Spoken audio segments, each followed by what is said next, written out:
Lección pasada, que es la que comienza el capítulo 9, se titula El Imperio Español. Y en esta lección, que se encuentra en las páginas de la 144 a la 145, tenemos la siguiente pregunta para aprender. ¿Qué consecuencias tuvo en Puerto Rico la expansión del Imperio Español?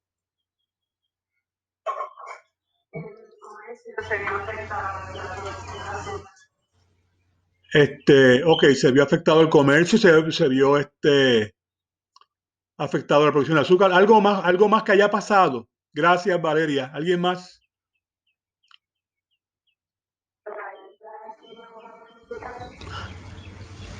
Bien importante, la isla se militarizó. La isla, como yo lo he dicho ya varias veces, siempre ha tenido un valor estratégico militar.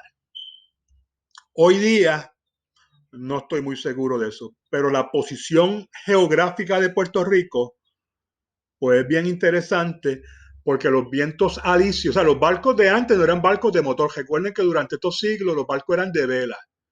Y para que un barco de vela se mueva, necesita qué cosa? Gasolina, diésel, queroseno, ¿qué necesita? Aire, aire, ¿verdad? El viento que lo empuje. Por lo tanto, esos barcos de antes, si no había viento, pues el barco estaba quieto ahí, esperando a que viniera el viento. Gracias a Dios, siempre hay, casi siempre hay corrientes de viento. Pero hay momentos donde no hay viento. ¿Y sabe qué pasa con el barco? Se paró. Hasta ahí llegó, en lo que llega el viento.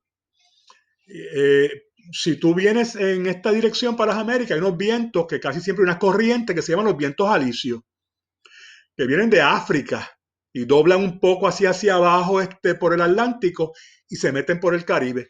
Por eso es que tú ves que muchas veces pues, los huracanes cogen como que cogen cierto rumbo, ¿verdad? Como que tienen ya como una ruta que usualmente siguen.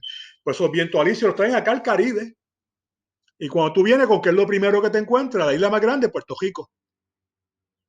Así que entre el viejo mundo y el nuevo mundo, eso les daba a Puerto Rico un valor estratégico, militar y comercial, porque Puerto Rico podía ser visto como la antesala de las Américas.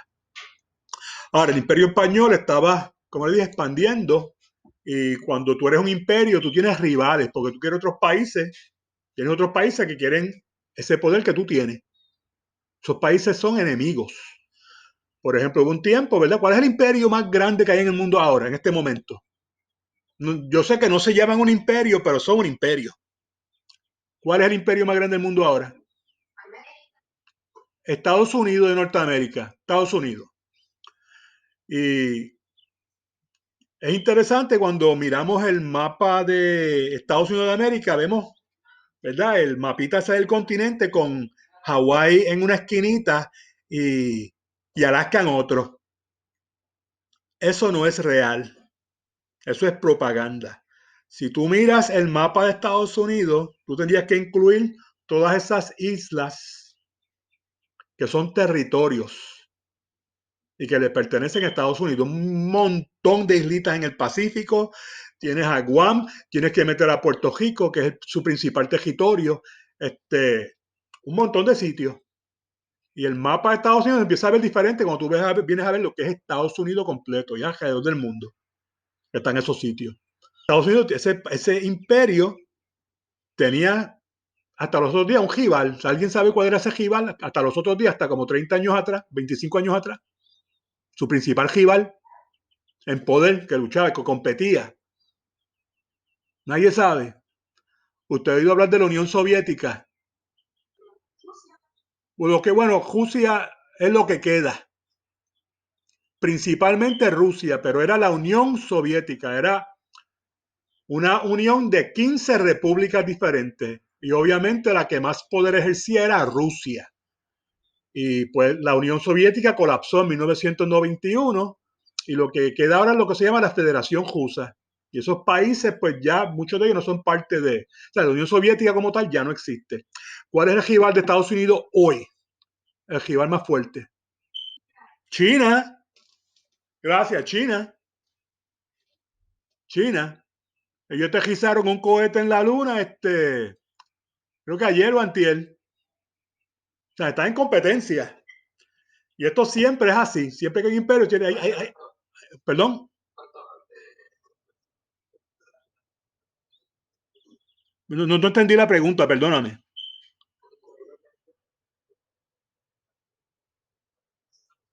Una competencia por poder, por tener más influencia en el mundo. Actualmente el país que tiene más influencia en todo el mundo definitivamente es Estados Unidos.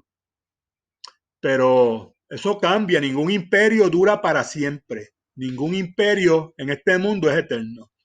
Y de la misma manera que el imperio español fue un imperio que duró siglos, él llegó a su final, pero mientras era un imperio, pues al igual que vemos los imperios hoy día compitiendo uno con otro, antes pasaba también con España, pues su rival principal era Inglaterra, tenía Francia, tenía Holanda también, que eran rivales, querían, ¿verdad?, su parte del bizcocho, querían ese poder. Y una vez pues España tiene este poder, pues hay quien lo quiere, no solamente en las Américas, pero le he dicho anteriormente que en Europa también. Bajo el rey Carlos empieza a haber una reorganización en América, ¿verdad?, del sistema político y administrativo. Eso nos va a llevar a nosotros a, al término virreinato. ¿Quién me dice que es un virreinato?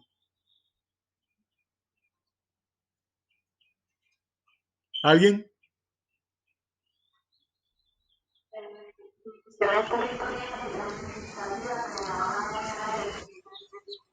Ok, y los primeros, gracias, los primeros, habían dos usualmente en América. Este, estaba el de Nueva España.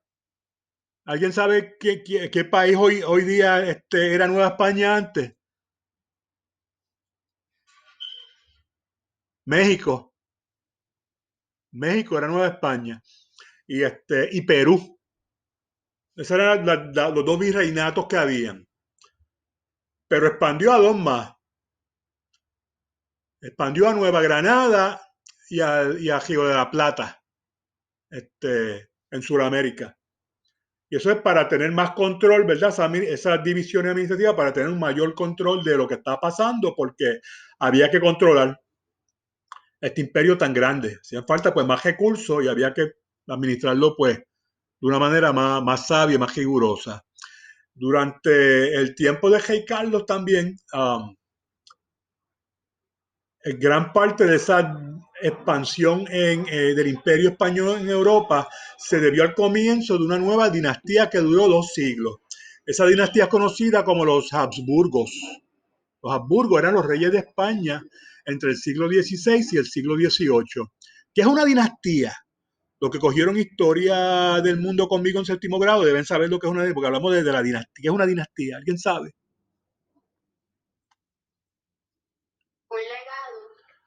Um, no necesariamente, pero tienen más o menos como una idea, más o menos. ¿Alguien más? Estaba preguntándole a Miss Basora, ¿usted sabe, Miss Basora? O Mr. Cabán, que es una dinastía. No sabe, ok, pues te voy a decir lo que es una dinastía. Ima- Perdóname. Bueno, imagínense, Miss Basora, imagínate que tú eres una reina. Y Mr. Cabán, imagínate que tú eres un rey.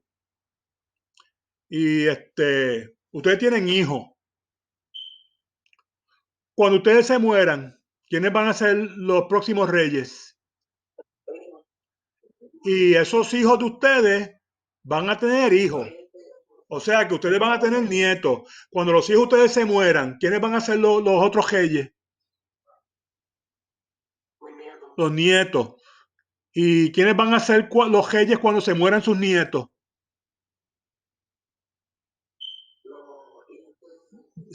Se dice bisnietos, los bisnietos. Eso es una dinastía. ¿Entendió? ¿Cuándo termina la dinastía? Cuando muere la línea de sucesión de la familia, que llegó uno de sus descendientes y no tuvo hijos, o se murieron los hijos antes de ellos terminar ese rey, se trepó otra familia, se trepó otra persona. Y ahí comenzó una dinastía nueva. ¿Entendieron? Pues esta dinastía, pues esta dinastía ¿verdad? De los Habsburgos fueron los que dominaron el Imperio Español, esa dinastía. Una de las cosas con las dinastías que tú vas a ver, y eso lo vimos en la clase de historia del mundo, cuando hablamos de los egipcios, cuando hablamos de la historia de China y todo eso. En el caso de los egipcios es interesante que, como yo creía que ellos eran dioses, que descendían del dios Sol, de Ra, pues ellos no podían casarse con cualquier persona. Tenían que casarse con, si tú eras un rey, el faraón, tenías que casarte con una reina faraona. Y tenía que ser divina. Así que usualmente tú veías que se casaban los hermanos. Y supuestamente para preservar la pureza. Dime.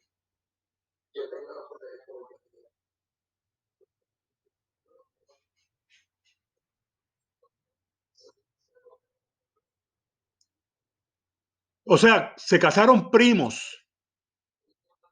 Sí, eso es bien común, y sabes que yo creo que eso lo hay en todas las familias en Puerto Rico, en todas, hasta en la mía.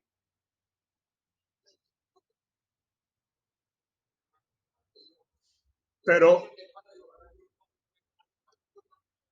no sé, no, eso me suena a Bologna, pero um, acuérdate, una prima no es una hermana, es legal, es legal, es legal, es legal. Pero se veía mucho eso, era como que la familia no confiaba mucho en otra gente y pues la que tú conocías era la prima o el primo y pues se casaban. Está bien común. Pero entre los Habsburgos eso pasó mucho, fíjate. Y eso tiene un problema.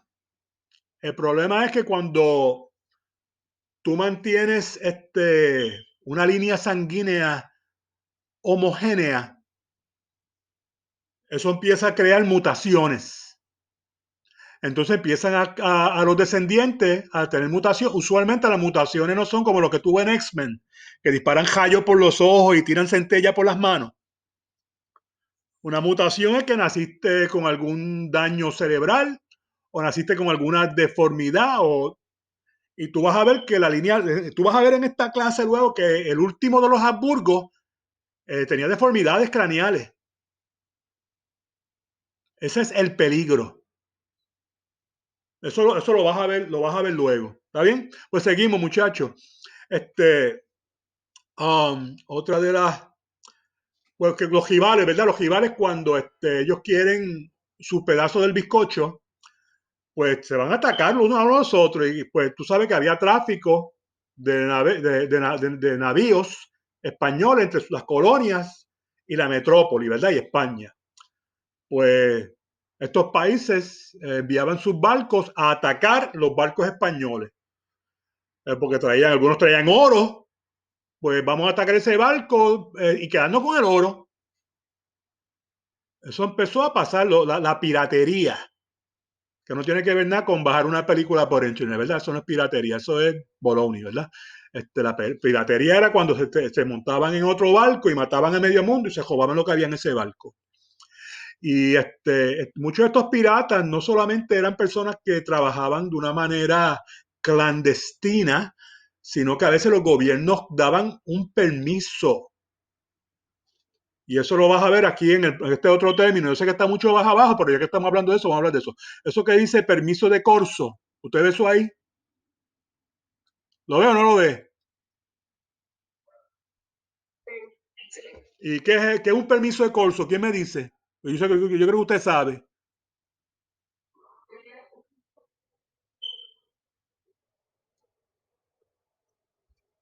Atacar y jobar. ¿Y quiénes son los que atacan y joban?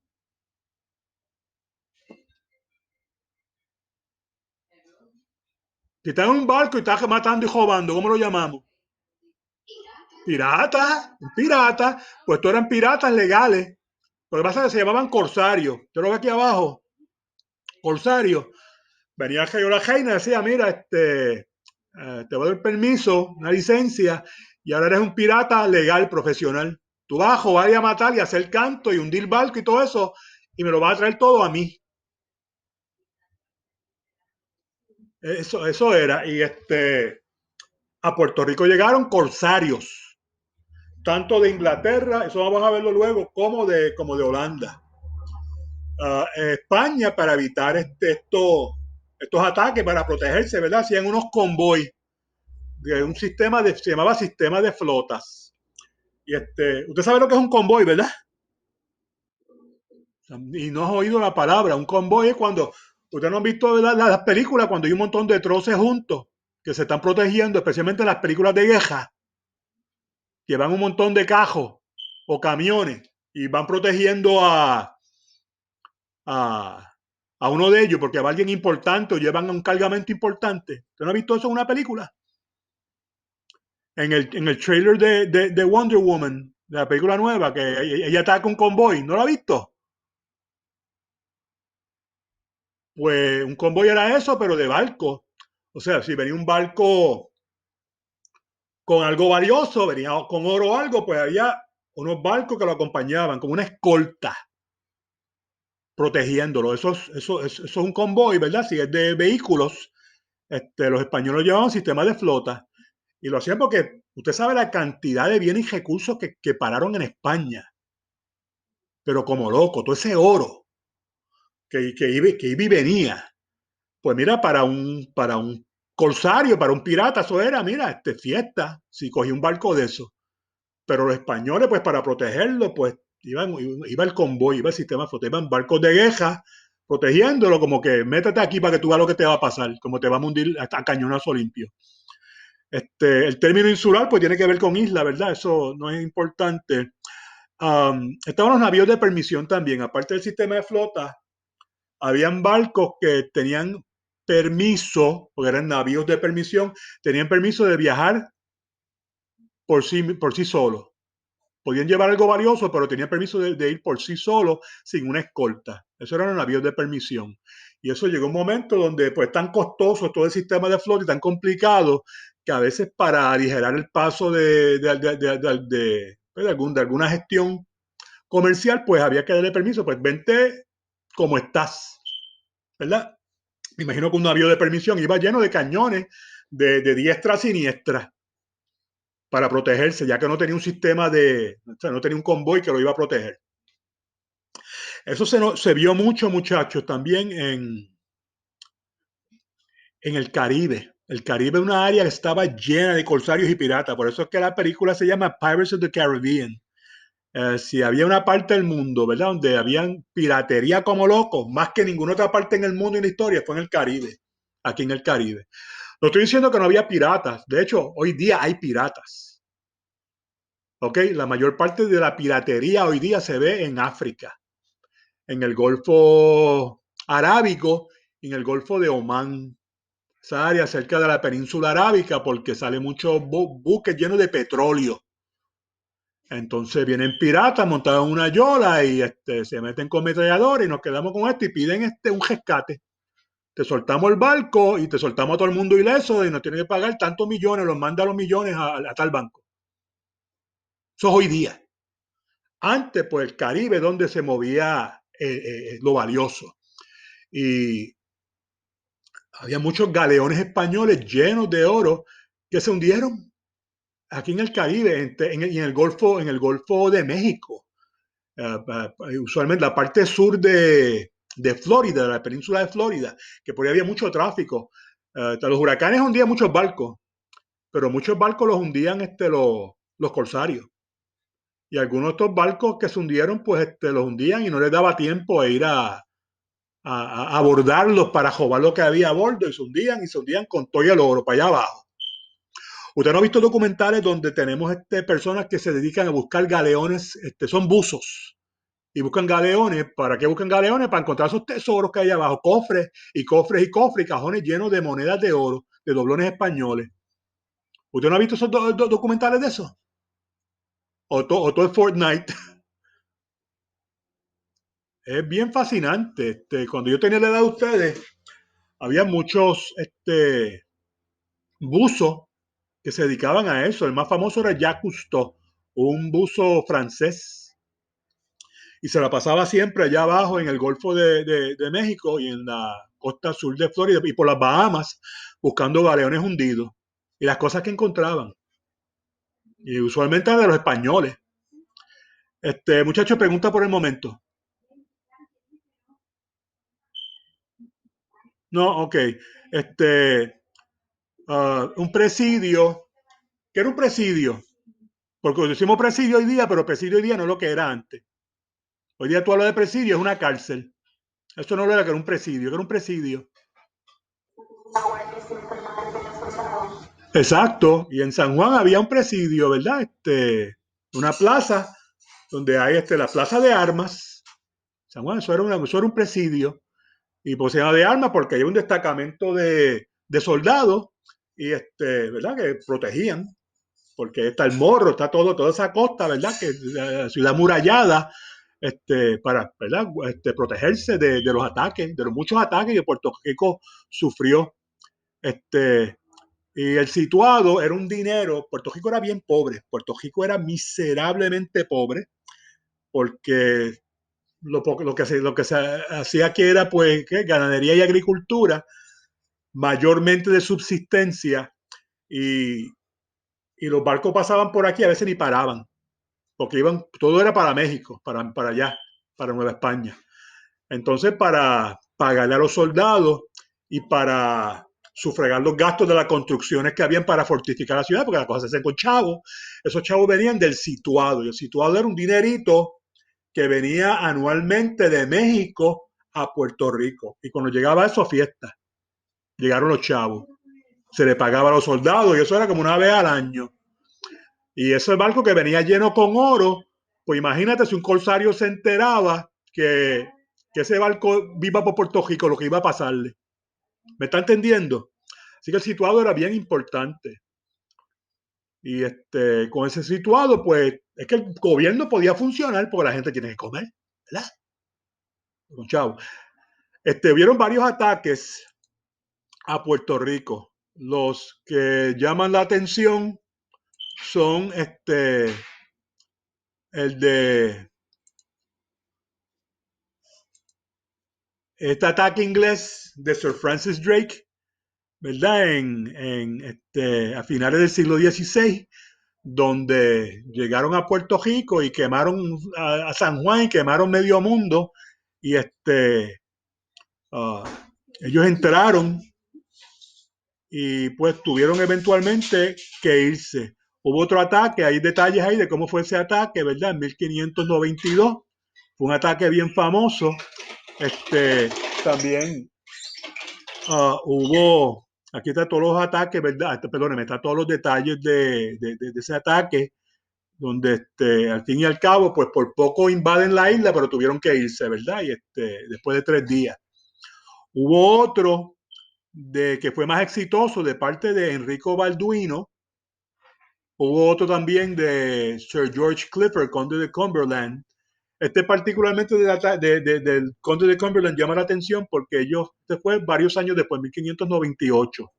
Él llegó a tomar la ciudad de San Juan, estuvo semana y media en San Juan. Entonces, el problema es que ya estaban aquí, pues se puede decir que se habían quedado con Puerto Rico.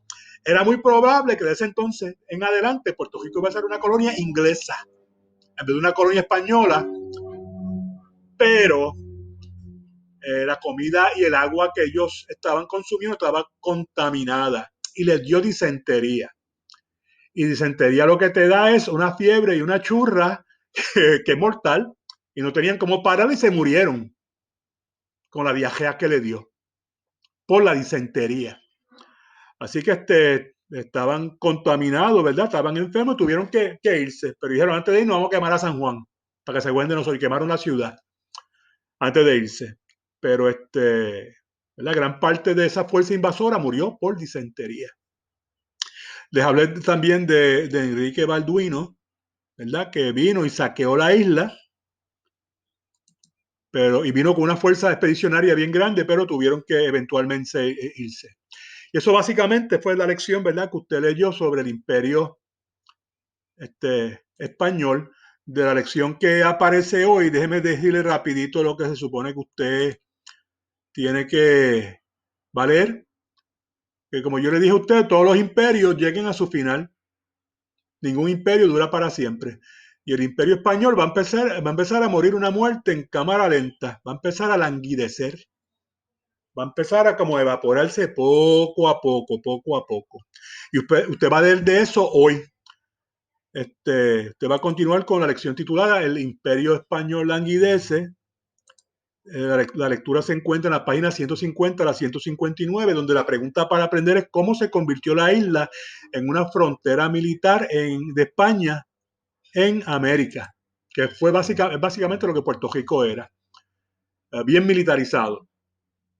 Los términos que debes aprender incluyen engangues, bucanero, que es bien parecido al corsario, el Tratado de Ryswick, la Guerra de los 30 años, la Guerra de Sucesión Española, la Paz de Utrecht, el absolutismo borbónico, porque luego va a venir otra dinastía conocida como los Borbones, que me parece que todavía existen hasta hoy día, porque España tiene rey, ¿sabes? ¿Sabes que España tenía rey, verdad? La memoria de Melgarejo y el criollo. Y los criollos eran, ¿verdad?, la mezcla de españoles con otras razas, y eran los que eran nacidos y criados en América. En Puerto Rico empezó a surgir una personalidad jíbara y una identidad puertorriqueña durante este tiempo. Así que usted va a leer todo esto, ¿verdad? Y um,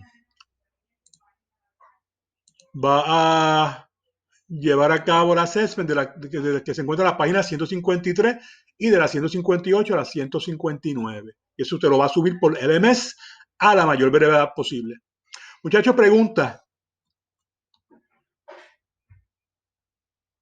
¿Alguna pregunta?